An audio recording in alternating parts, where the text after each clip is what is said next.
ఇది కేవలం సమాచారంగా మాత్రమే భావించండి. వైద్య నిపుణులను సంప్రదించండి. సైనస్ అనేది ఎందుకు వస్తుంది అసలు? ఈ సైనస్ అనేది మన ఫేషియల్ స్కెలిటన్లో ముక్కులో ఉన్న కమ్యూనికేషన్ ఒక చిన్న ఏ కారణంగా ఇయర్ డ్రమ్స్ పగులుతాయి అంటే ఎలాంటి జాగ్రత్తలు తీసుకోవాలి? ఎప్పుడైతే చిన్న పిల్లల్లో ముక్కులో చెవికి ముక్కుకి మధ్యలో ఒక ట్యూబ్ ఉంటుంది. కొంతమందికి సమ్మర్లో ముక్కులో నుంచి రక్తం కారుతూ ఉంటుంది. సమ్మర్ సీజన్లో ఏమవుతుందంటే మన ముక్కులో ఒక బీపీ పెరిగిన వల్ల రక్తనాళాలు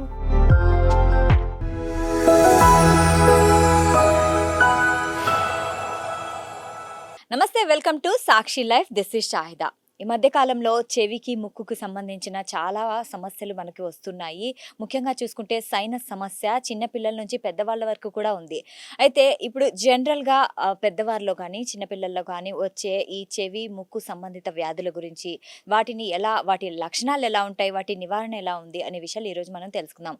సో ఈ ముఖ్యమైన అంశం గురించి మాట్లాడడానికి ఈరోజు మనతో పాటు ఉన్నారు ప్రముఖ ఈఎన్టీ డాక్టర్ అయినటువంటి నితిన్ కుల్కర్ణి గారు. సో ఆయనతో మనం మాట్లాడదాం. నమస్తే సార్.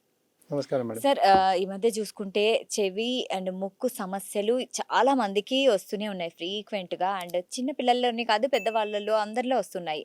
సో అసలు ఫస్ట్ సైనస్ గురించి మనం మాట్లాడుకుంటే సైనస్ అనేది ఎందుకు వస్తుంది అసలు? సైనస్ అనేది ఒక జబ్బు కాదు. బేసికలీ సైనస్ అనేది మన ఫేషియల్ స్కెలిటన్లో గాలితో నిండిన స్థలాలు. దానికి ముక్కులో ఉన్న కమ్యూనికేషన్ ఒక చిన్న రంధ్రంతో ఉంటుంది. ఎప్పుడైతే వాపు వస్తుందో, ఇన్ఫెక్షన్ అవుతుందో, ఆ రంధ్రం మూసుకుపోతుంది. ఆ నిండిన స్థలాల్లో నీళ్ళు నింపి దాంట్లో ఇన్ఫెక్షన్ అవుతుంది. అది సైనసైటిస్. ఓకే. అయితే సార్, ఈ మధ్య కాలంలో చూసుకుంటే పవన్ కళ్యాణ్ గారికి ఇలాంటిదే ఒక సమస్య వచ్చింది. ఆయన రీసెంట్గా సర్జరీ చేయించుకున్నారు. సో దాని గురించి కొంచెం చెప్తారా? అంటే వాళ్ళకి ఎగ్జాక్ట్లీ ఏం సర్జరీ అయిందో నాకు తెలియదు. నార్మల్లీ ఏంటంటే ముక్కులో ఒకటి మధ్యలో ముక్కు ఎముక అని ఉంటుంది, సెప్టమ్ అని అంటాము, నేజల్ సెప్టమ్ అని. అది కొంచెం వంకర తింకర ఉన్నప్పుడు ముక్కు బ్లాక్ అవ్వటం ఇవన్నీ నార్మల్. అది కాకుండా ఇప్పుడే చెప్పాను కదా, సైనసెస్ అని ఉంటాయి. అవి ఏంటంటే అది అడ్డం ఉన్న బ్లాక్ అయినప్పుడు వాటి వల్ల ముక్కులోంచి చీమ్ కారటము, హెడేక్ రావటము, కొంతమందికి పాలిప్స్ అని వస్తాయి. ఇవన్నీ అయినప్పుడు, ఫంగల్ ఇన్ఫెక్షన్ అయినప్పుడు మనకు ఇంటర్వ్యూన్ చేయడం అవసరం పడుతుంది. దీన్నే సైనస్ సర్జరీ అంటాము. సో మోస్ట్ లైక్లీ వాళ్ళకి ముక్కులో ఆపరేషన్ అయిందంటే మేబీ సైనస్ సర్జరీ అయిందని అనుకుంటున్నాను. ఓకే. అంటే సర్జరీ చేసిన తర్వాత వాళ్ళకి వేరే ప్రాబ్లమ్స్, సైడ్ ఎఫెక్ట్స్ ఏం రావా? సైడ్ ఎఫెక్ట్స్ కన్నా ఉన్న ఎఫెక్ట్స్ తగ్గుతాయి కదా. వాళ్ళు వచ్చిన ప్రాబ్లం తగ్గడానికి ఇది సర్జరీ చేస్తున్నాము. దానికి సైడ్ ఎఫెక్ట్స్ అనేది ఒక కాంప్లికేషన్స్ అనేది ఒక కరెక్ట్ వర్డ్. సైడ్ ఎఫెక్ట్స్ ఏమి ఉండకపోవచ్చు. ఓకే. సైడ్ ఎఫెక్ట్స్ అనేది ఏమి ఉండకపోవచ్చు. అయితే ఇప్పుడు చూసుకుంటే సైనస్కి ఏంటి కారణాలు? వాతావరణమా, లేకుంటే ఏమన్నా పొల్యూషనా, లేకుంటే వంశపారంపర్యం అంటారా? వంశపారపరంగా రాకపోవచ్చు. మోస్ట్ కామన్లీ కారణాలు ఏంటంటే, ఒకటి ముక్కులో కొన్ని అనటమికల్ డిఫెక్ట్స్ ఉంటాయి. ఆ డిఫెక్ట్స్ ఉన్నప్పుడు కొంతమంది సైనస్కి ప్రోన్ ఉంటారు. కొంతమందిలో సైనస్ చిన్నపిల్లలు అంటే పుట్టినప్పటి నుంచి సిలియా అని ముక్కులో ఉంటాయి. అవి సరిగా పని చేయకపోవటం వల్ల సైనసైటిస్ వస్తుంది. అవన్నీ డెవలప్మెంటల్ అండ్ చైల్డ్హుడ్ డిసీజెస్. దానికి మనం నార్మలీ పెద్ద ట్రీట్మెంట్ అవసరం ఉంటుంది. But that is not taken in to consideration as a general part of discussion. Okay. Okay.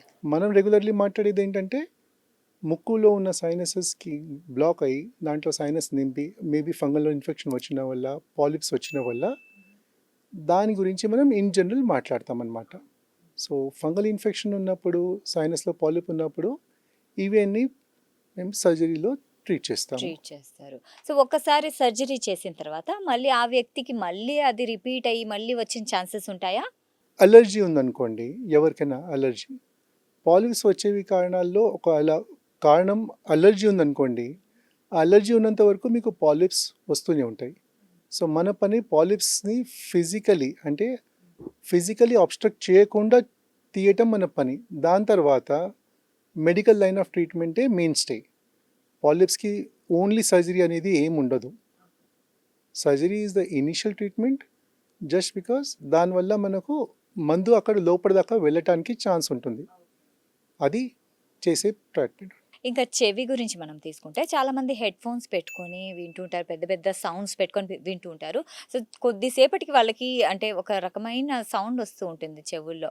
So ఇది తాత్కాలికమా, లేకుంటే వాళ్ళకి ఏమైనా వినికిడి శబ్దం పోతుందా ఫ్యూచర్లో? కొద్దిసేపటి దాకా గంటన్నర పర్లేదు. కానీ గంటలు గంటలు almost 6 hours 8 hours a day మీరు చేస్తున్నారంటే మీరు ఒక ఫ్యాక్టరీలో పని చేసినట్లు ఉంటుంది. సో ఫ్యాక్టరీలో లాంగ్ టర్మ్ ఉన్నప్పుడు కొన్ని సంవత్సరాల తర్వాత మీకు పని చేశారనుకోండి, మీకు చెవి వినికిడి తగ్గిపోతుంది. సేమ్ థింగ్ యూత్ కూడా అలాగే. ఎంత ఎక్కువ హెడ్ ఫోన్స్ వాడతారో వాళ్ళకి ఇబ్బంది రావడానికి ఛాన్సెస్ పెరుగుతూనే ఉంటాయి. ఓకే. ఓకే. సో ఇంకా అలా చూసుకుంటే పబ్బుల్లో అంత పెద్ద పెద్ద సౌండ్స్, డీజేస్ అవి కూడా చెవులకు మంచివి కాదు కదా? స్ట్రిక్ట్లీ కాదు. కాదు. కాదు సో ఎలా కాపాడుకోవాలంటారు? చెప్పాను కదా, వీలైనంత వరకు అవాయిడ్ చేయండి. ఇప్పుడు కొన్ని సందర్భాల్లో మీరు అవాయిడ్ చేయలేరు, బయట ప్రొసెషన్ ఉంది అవన్నీ అవాయిడ్ చేయలేరు. కానీ ఇప్పుడు ప్రాబ్లం వెళ్ళాలి, you are purposefully going into that place. So ప్రాబ్లమ్ని కొని తెచ్చుకునేలాగా. అంతే, డబ్బులు ఇచ్చి జబ్బులు తీసుకుంటున్నారు. సో అలాంటప్పుడు at least minimize the time you are there in that noisy environment. అదొకటే మనం చేసే పని. ఒక్కసారి ఎవరికైనా హియరింగ్ ప్రాబ్లం వచ్చిందంటే వాళ్ళకి యాక్చువల్లీ అవాయిడ్ చేయటమే మంచిది. ఎందుకంటే ఒకసారి హియరింగ్ వచ్చిందంటే మనకు హియరింగ్ లాస్ వచ్చిందంటే we cannot reverse the process. Okay. Okay. So అలాంటప్పుడు మషిన్ వాడటమో లేకపోతే ఏదో ఒకటి చేయాల్సి వస్తుంది. That is very wrong. Wrong అనమాట. అయితే సార్ ఇప్పుడు కొంతమందికి జలుబు వస్తుంది. సో ముక్కు కారడము, హెడేక్ రావడము, అది కోల్డ్ అనుకోవాలా, లేకుంటే సైనస్ అనుకోవాలా? దానికి దీనికి ఎలా గుర్తించాలి? అసలు రెండు సేమ్ ఉంటాయి కదా? అవును. సో కోల్డ్ మొదట్లో ఎప్పుడైతే వైరల్ ఇన్ఫెక్షన్ ఉంటుందో అప్పుడు కామన్ కోల్డ్ అంటాము. దానికి మన ఇంటి చర్యలు తీసుకుంటే సరిపోతుంది. సరిపోతుంది. కానీ అది ఒక 4-5 రోజుల తర్వాత కూడా అలాగే ఇబ్బంది ఉంటుంది. దాంతోపాటు తగ్గట్లేదు, జ్వరం వస్తుంది, హెడేక్ వస్తుంది, ముక్కులోంచి కారటానికి కలర్ వైట్ కాకుండా కలర్లెస్ కాకుండా ఎల్లో గ్రీన్గా మారుతుంది, సెక్రీషన్స్ అన్నీ జిగిజిగిగా వస్తున్నాయి, స్టిక్కీ సెక్రీషన్స్ వస్తున్నాయి. అలాంటప్పుడు డెఫినెట్లీ ఏంటి డాక్టర్కి చూపించాల్సిందే. చూపించాలి ఖచ్చితంగా. అయితే చెవి గురించి మనం మళ్ళీ మాట్లాడుకుంటే, చెవిలో ఒక రింగ్, ఒక రకమైన శబ్దం వస్తుంది. సో ఆ శబ్దం వచ్చింటే ఇది ఏంటి ప్రమాదం అంటారా, లేకుంటే ఏంటి? ఉట్టి శబ్దం వస్తే పెద్ద ప్రమాదం కాకపోవచ్చు. శబ్దంతో పాటు వినికిడి తగ్గిపోవటము, కళ్ళు తిరగడం ఉన్నప్పుడు అది ఒక జబ్బుకి చిహ్నం. సో దాని గురించి మనం ఈఎన్టీ డాక్టర్కి చూపించాల్సి వస్తుంది. ఒట్టి శబ్దం అంటారా, that can be because of prolonged use of headphones or some medicines which are ototoxic. అంటే మనం వాడింది ఏదో కారణానికి, కానీ దానివల్ల చెవి పైన ప్రమాదం వస్తుంది. ఎకోస్ప్రిన్ ఉంది, యాంటీ మలేరియల్స్ మెడిసిన్స్ ఉన్నాయి, కొంతమందికి లాసిక్స్ అని ఒక మందు వాడతాము, దానివల్ల హీరింగ్ లాస్ అవుతుంది. అలాంటప్పుడు ఇవన్నీ శబ్దాలు రావటం నార్మల్. ఓకే. అయితే ఇయర్ డ్రమ్ అనేది ఉంటుంది కదా, ఇయర్ డ్రమ్ పగిలిన కొన్ని సిచ్యువేషన్స్ కూడా వస్తూ ఉంటాయి. సో ఏ కారణంగా ఇయర్ డ్రమ్స్ పగులుతాయి, అంటే ఎలాంటి జాగ్రత్తలు తీసుకోవాలి? కామన్లీ ఇన్ఫెక్షన్స్ వల్ల ఇయర్ డ్రమ్ పగులుతుంది. ఎప్పుడైతే చిన్నపిల్లల్లో ముక్కులో అడినాయిడ్స్ ఉన్న వల్ల చెవికి ముక్కుకి మధ్యలో ఒక ట్యూబ్ ఉంటుంది అందరికీ, రైట్ సైడ్ వేరు లెఫ్ట్ సైడ్ వేరు. అది బ్లాక్ అయినప్పుడు చెవుల్లో నీళ్ళు జమ అవుతుంది. ఆ నీళ్ళు ఎప్పుడైతే ఇన్ఫెక్ట్ అవుతుందో అది డ్రమ్ని బర్స్ట్ చేస్తుంది. ఓకే. అది commonest reason. This can happen చిల్డ్రన్లే కాదు, పెద్దోళ్ళు కూడా అవ్వచ్చు. కానీ other reasons are also that. Traumatic perforation, మనకు బర్డ్స్ వాడే అలవాటు ఉంటుంది, బర్డ్స్ వల్ల కూడా ట్రామాటిక్ పర్ఫరేషన్ అవుతాయి, దెబ్బలు కొట్టుకుంటారు.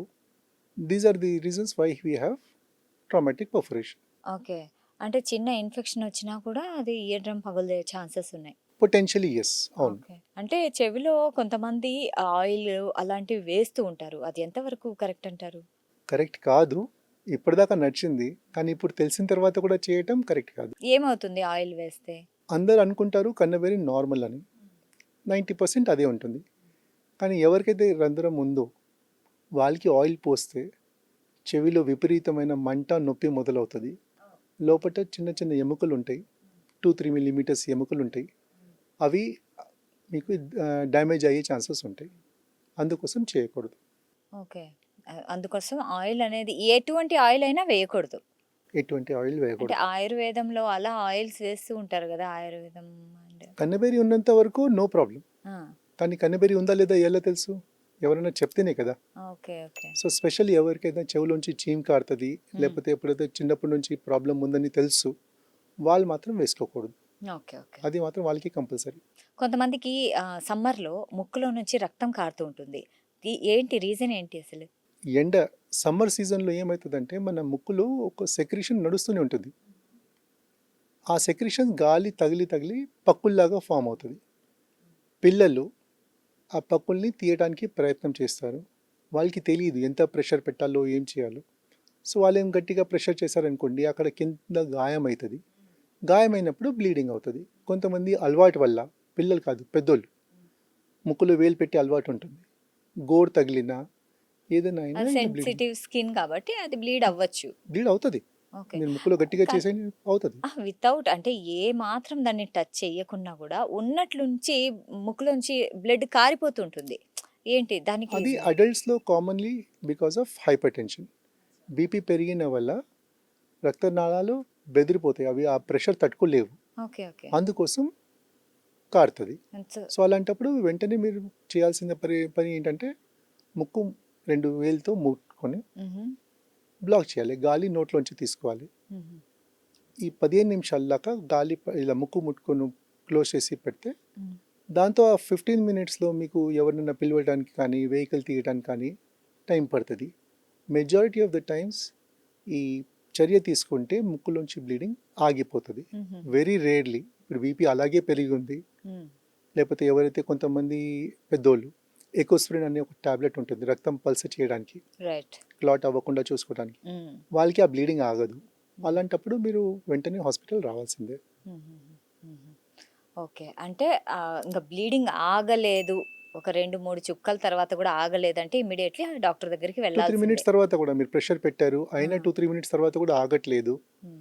అంటే మీరు రావాల్సిందే తప్పదు. వాళ్ళని ఇప్పుడు చిన్నపిల్లల్లో అలా వచ్చిందే అనుకోండి బ్లీడింగ్, సో వాళ్ళని ఎలా పడుకోబెట్టాలి, ఎలాంటి జాగ్రత్తలు తీసుకోవాలి? పడుకోబెట్టడం అవసరం లేదు, ఆ, కూర్చొని తల కొంచెం ముందు బెండ్ చేయాలి. ముందుకు వెనకాల బె- చేస్తే ఊపిరితిత్తులో వెళ్ళే ఛాన్సెస్ ఉంటాయి, ఓకే అందుకోసం ఓకే. కొంచెం తల బెండ్ చేసి తల ముందుకు పెట్టాలి, ముందు పెట్టాలి. రక్తం ఆహా. ఏదైనా ఉంటే బయట రాని. బయటికి రావాలి. ముక్కు వేలుతో మూసేసి 2 వేలు. ఆహా. సో అలాంటప్పుడు ప్రెషర్ పడుతుంది. ముక్కు లోపల మనం ప్రెషర్ పెట్టలేము, ఆ. కామన్ సైట్ ఎదురుగానే ఉంటుంది, అందుకోసం ఇది ముక్కుతోనే మూసేయాలి. మ్మ్. ఇది మూసేస్తే మెజారిటీ ఆఫ్ ద టైమ్స్ ఆగిపోతుంది. మ్మ్. కాకపోతే కొంతమందికి ఆగదు, ఎందుకంటే వాళ్ళు రక్త పల్స చేయడానికి మెడిసిన్స్ వాడతారు. మ్మ్. అలాంటి వాళ్ళకి బ్లీడింగ్ కంట్రోల్ అవ్వట్లేదు, 5 మినిట్స్ అయినా కూడా అవ్వట్లేదు, అలాంటప్పుడు హాస్పిటల్ రావాల్సిందే. ఓకే. సో మెయిన్ ఏమంటే ముక్కులో రక్తం వస్తూ ఉంటే ఇట్లా వెనక్కి వాళ్తుంటారు, అది కరెక్ట్ కాదు. ముందుకు వాలి ముక్కును కొంచెం గట్టిగా పట్టుకుంటే అది బ్లీడింగ్ అనేది కంట్రోల్ అవుతుంది. మెయిన్ సమ్మర్లో అయితే ఇలా ఈ ప్రాబ్లం చాలా అంటే ఆల్మోస్ట్ ప్రతి ఇంట్లోనూ పిల్లల్లో అయితే ఉందన్నమాట. అవును.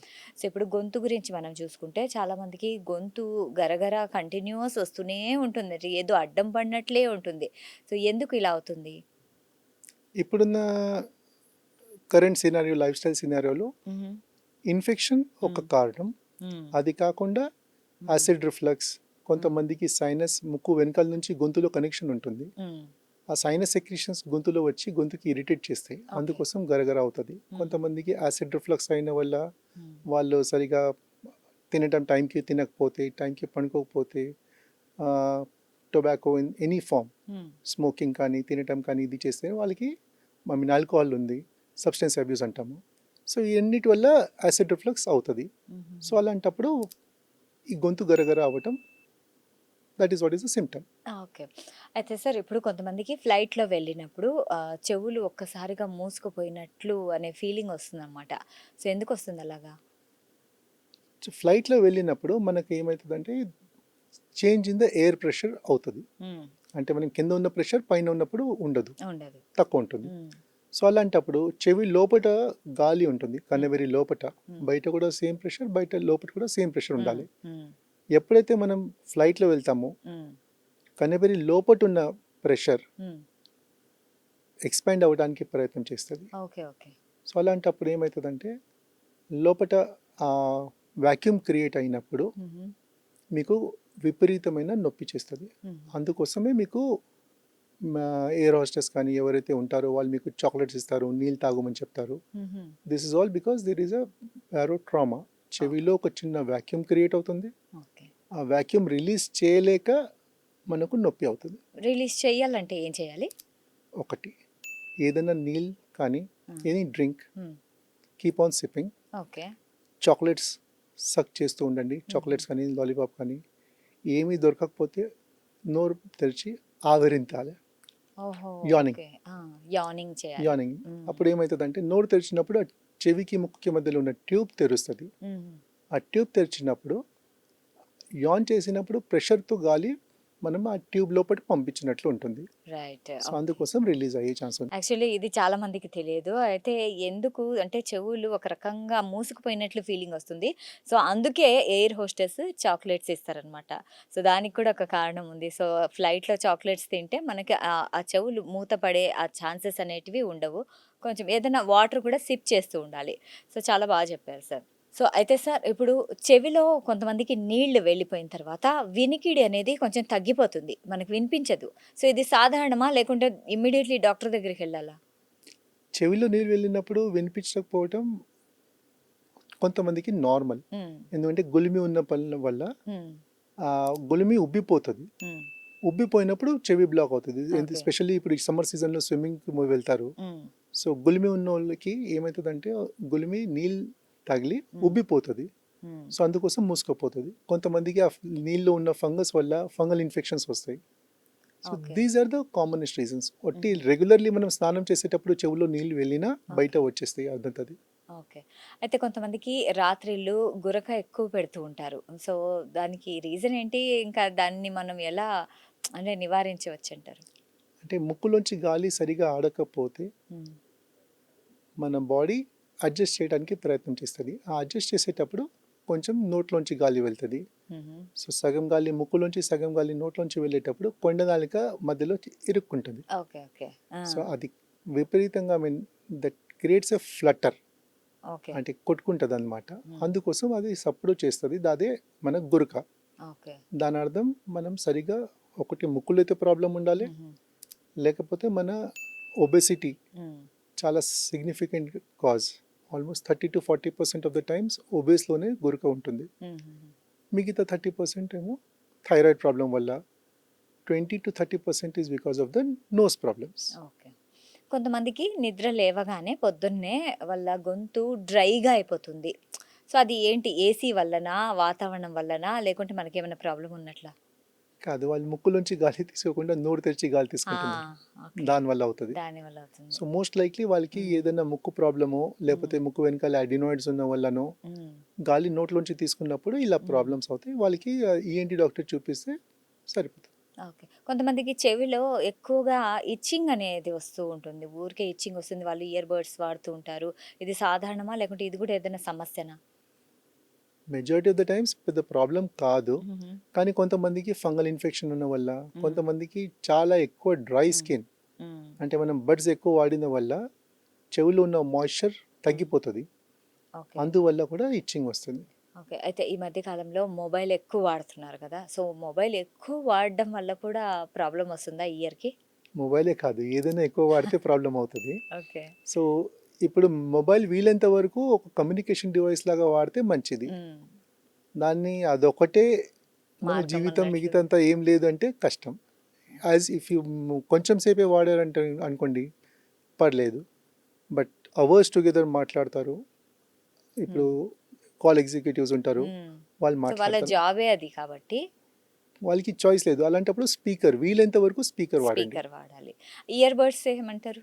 ఇయర్ బడ్స్ వాడొచ్చా? వాడకూడదు. ఓన్లీ స్పీకర్ ఈజ్ అడ్వైజబుల్ అంటారా? స్పీకర్ మరీ ఎక్కువ ఇది ఉంది, అసలు మీకు చుట్టుపక్కల సౌండ్ మీకు అవాయిడ్ చేయలేకపోతే అంటే హెడ్ ఫోన్స్, హ్మ్. అంటే చెవి పైన వచ్చేవి అవి హెడ్ ఫోన్స్, ఇయర్ లోపటి కాదు, ఇయర్ ఫోన్స్ కాదు. ఓకే. ఎక్కువగా కూల్ డ్రింక్స్ తాగితే గొంతు అనేది కొంచెం ప్రాబ్లమాటిక్‌గా అవుతుంటుంది కొంతమందికి. సో ఎందుకు అలాగా? Cool drinks most likely they are వాడేది చిల్డ్ స్టేట్లో. అవును. సో దానివల్ల కొంతమందికి ప్రాబ్లం అవుతుంది. ఆ సచ్ కూల్ డ్రింక్స్ వల్ల షుగర్ సొల్యూషన్, అది బేసికలీ షుగర్ సొల్యూషన్, అవును. దానివల్ల బాడీకి ప్రాబ్లం ఎక్కువ అవుతుంది. Hmm. Hmm. Because of its chilled nature గొంతుకి ప్రాబ్లం అవుతుంది. దానివల్ల ఇన్ఫెక్షన్ వచ్చే ఛాన్సెస్ ఉంటాయి. ఓకే. సో అవాయిడ్ చేస్తే మంచిది. కొంతమందికి గొంతు చాలా లౌడ్‌గా ఉంటుంది. కొంతమందికి చాలా పేలగా, సన్నగా ఉంటుంది.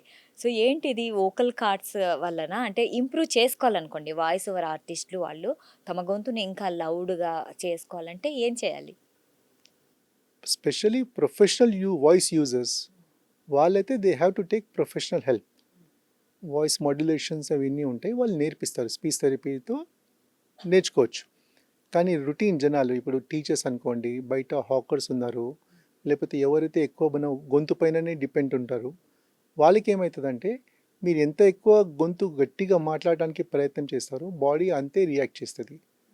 సో అలాంటప్పుడు మీరు ఏం చేయాలంటే బ్రేక్స్ ఇచ్చి మాట్లాడాలి. ఇప్పుడు మాట్లాడుతున్నాను నేను ఒక ఊపిరిలోనే మొత్తం అంతా మాట్లాడతాను అని ఒక చేయకూడదు. మాట్లాడేటప్పుడు ప్రతి ఒక్క సెంటెన్స్ మధ్యలో ఒక హాఫ్ సెకండ్ 1 సెకండ్ బ్రేక్, ఒక హాఫ్ అన్ అవర్ మాట్లాడుతున్నారు, ఇప్పుడు టీచర్స్ ఉన్నారు, ఈ ఒక 1 పీరియడ్ మధ్యలో ఒక నీల్ బాటిల్ అయిపోవాలి, హాఫ్ లీటర్ బాటిల్. ఇవన్నీ కొన్ని చర్యలు, ఎందుకంటే vocal cords are all muscles, అవి కూడా అలసిపోతాయి. సో గట్టిగా మాట్లాడటం, ఒక ఊపిరిలోనే మాట్లాడటం అది తప్పు. సో వీలైనంత వరకు అవాయిడ్ చేస్తే మంచిది. స్పీకర్ సిస్టమ్స్ ఉంటాయి, మైక్ సిస్టమ్ ఉంటుంది, అవి వాడుకుంటే your same thing can be reach to larger audience. అయితే డాక్టర్ గారు ఇప్పుడు టాన్సిల్స్ గురించి మనం మాట్లాడుకుంటే చాలా మందికి పిల్లలకు కానీ పెద్దవాళ్ళకు కూడా సీజన్ చేంజ్ అయిందంటే చాలు ఇక్కడ టాన్సిల్స్ అనేది వచ్చేస్తుంది. చాలా ఇబ్బంది ఫీల్ అవుతారు. మాట్లాడుతుంటే కూడా పెయిన్ వస్తుంది. ఏంటి దీనికి రీజన్?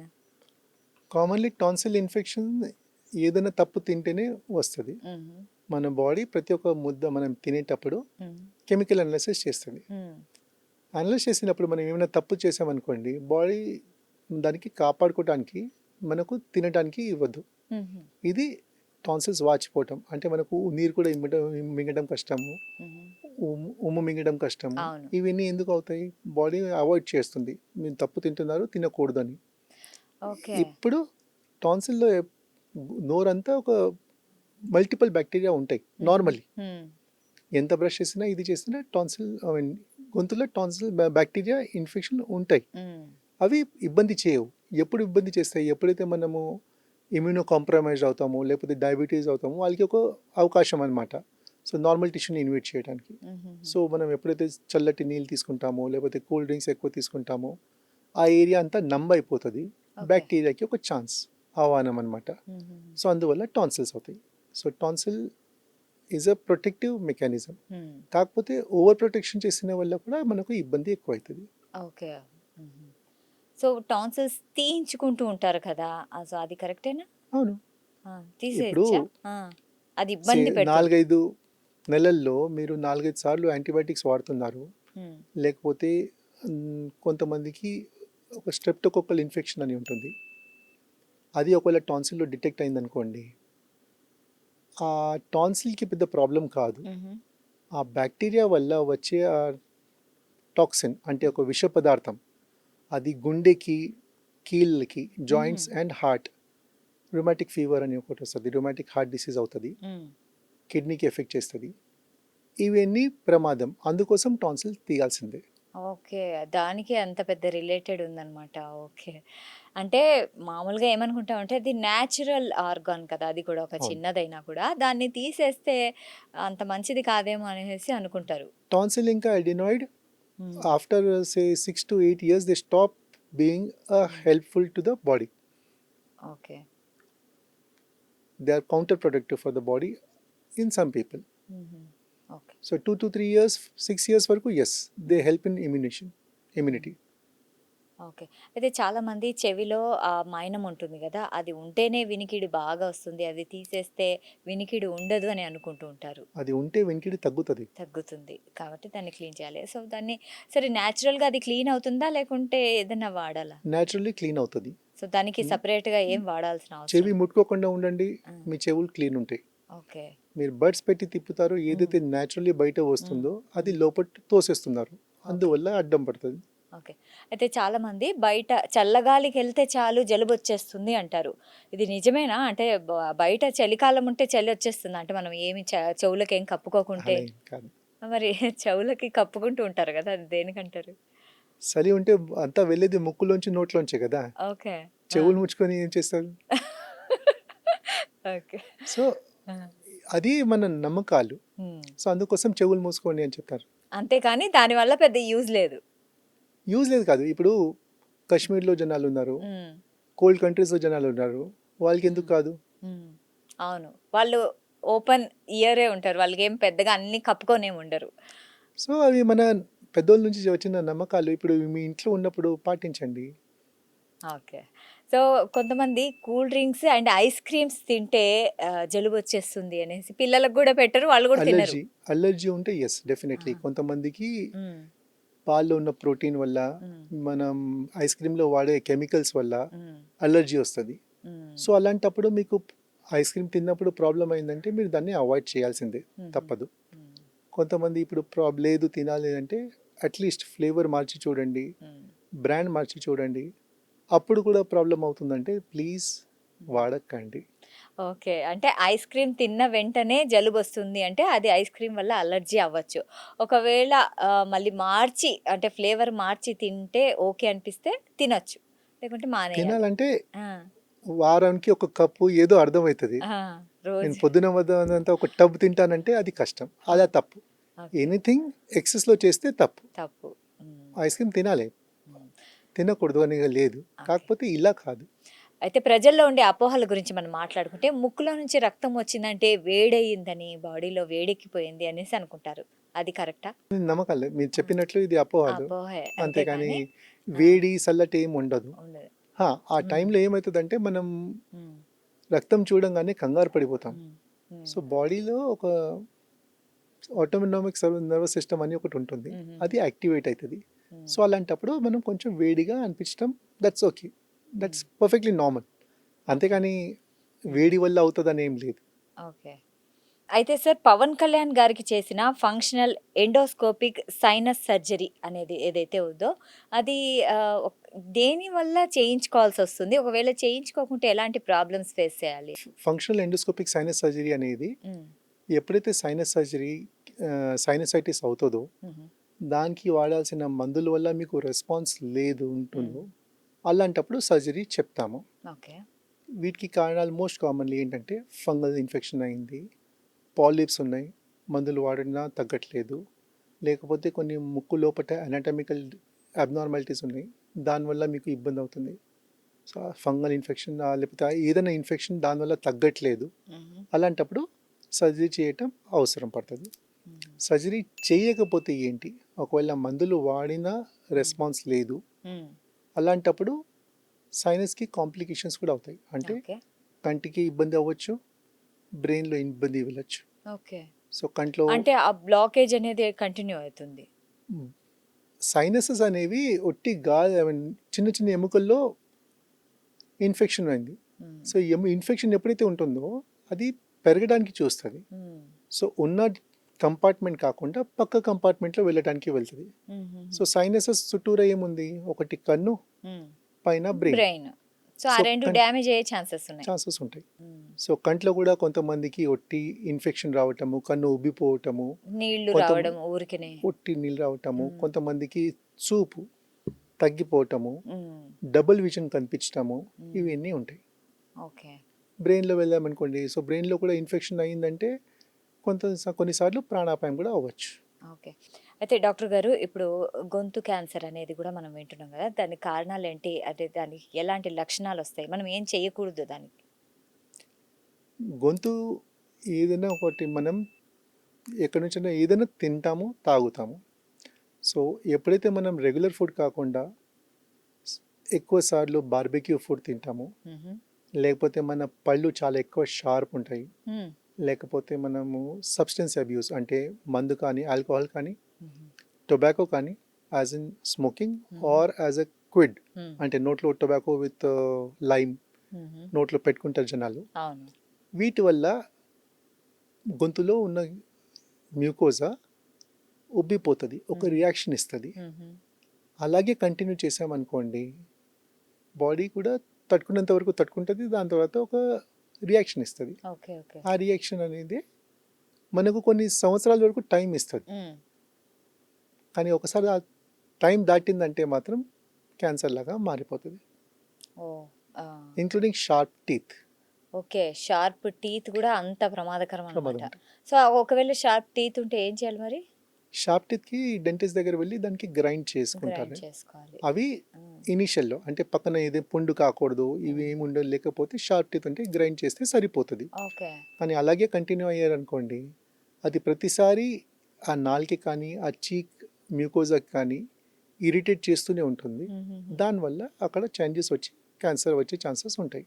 ఓకే. కొంతమంది పాన్ ఎక్కువ నములుతూ ఉంటారు. అది కూడా ప్రమాదకరమేనా? టొబాకో అంటే సబ్స్టెన్స్ అబ్యూస్ ఏదైనా. ఓకే. ఇప్పుడు పాన్ అంటే ఒట్టి పాన్ ఉండదు కదా, దాంట్లో దాంట్లో కూడా ఏదో ఒకటి యాడ్ చేస్తారు. అవునవును. ఏం లేకపోతే కాల్షియం యాడ్ చేస్తారు, లైమ్, సున్నం. So that is also not correct. ఎక్సెస్లో తీసుకున్నప్పుడు ఏది కరెక్ట్ కాదు. వన్స్ ఇన్ వైల్ తీసుకుంటారు, ప్రాబ్లం ఎప్పుడు అవ్వదు. ప్రాబ్లం లేదు. కానీ ఎక్కువ అతిగా డైలీ రోజుకి తీసుకోవడం. 4-5 సార్లు తింటున్నారు, 10 సార్లు తింటున్నారు, నోట్లో ఎప్పుడు చూసిన పాన్ ఉంటుంది ఆర్ టొబాకో ఉంటుంది, అది కరెక్ట్ కాదు. అయితే డాక్టర్ గారు ఈఎన్టీ అంటే ear, nose and throat, so ఈ మూడు చాలా ఆరోగ్యకరంగా ఉండాలంటే మనము ఎలాంటి ఆరోగ్య సూచనలు పాటించాలి చెప్పండి? ఈఎన్టీ డాక్టర్ గారు చెప్పేది ఏంటంటే, మెజారిటీ మన ఉన్న 5 సెన్స్ ఆర్గన్స్లో 3 ఈఎన్టీలో వస్తాయి. వినిపించడం, స్మెల్, ఇంకా నాలుక టేస్ట్. సో వీటికి దయచేసి క్లీన్ చేయాలని ఏం అనుకోకండి, ముట్టుకోకండి. రెండోది, ఇయర్లో ఎక్కువ సేపు బడ్స్ పెట్టడం కానీ అలా చేయకూడదు. హియరింగ్ కోసం ఇప్పుడు వాడేవి హెడ్ ఫోన్స్ కానీ ఇయర్ ఫోన్స్ కానీ స్ట్రిక్ట్లీ వీలైనంత వరకు కంట్రోల్లో పెట్టుకోండి. వాల్యూమ్ తక్కువ ఉండాలి, డ్యూరేషన్ కూడా తక్కువ ఉండాలి. ఓకే.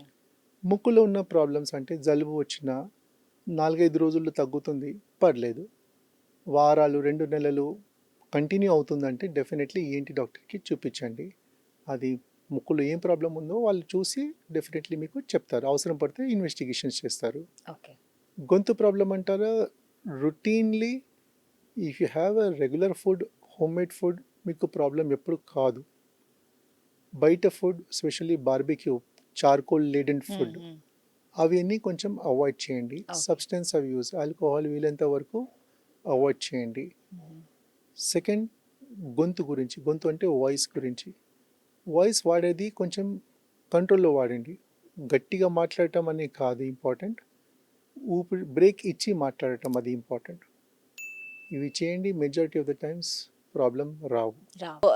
డాక్టర్ గారు చాలా చాలా థ్యాంక్స్ అండి. చాలా వాల్యుబుల్ విషయాలు మీరు చెప్పారు అండి. ఎందుకంటే మనకి ఈఎన్టీ విధంగా చూసుకుంటే మనకి ear and nose and throat అనేది మనకు చాలా ఇంపార్టెంట్. సో ఇవి చిన్న చిన్న లక్షణాలు కనిపించిన మనం ఇమ్మీడియట్లీ డాక్టర్ని సంప్రదించాలి.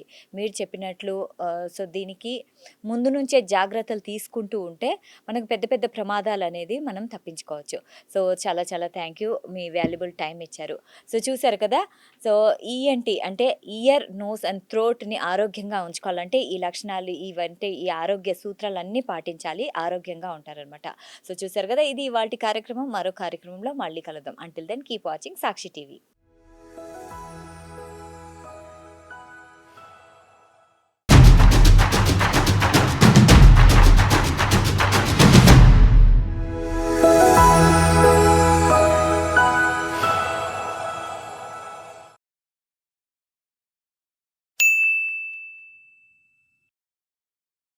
సాక్షి టీవీ ప్రసారాలను నిలిపివేయటం చట్టరీత్యా నేరం.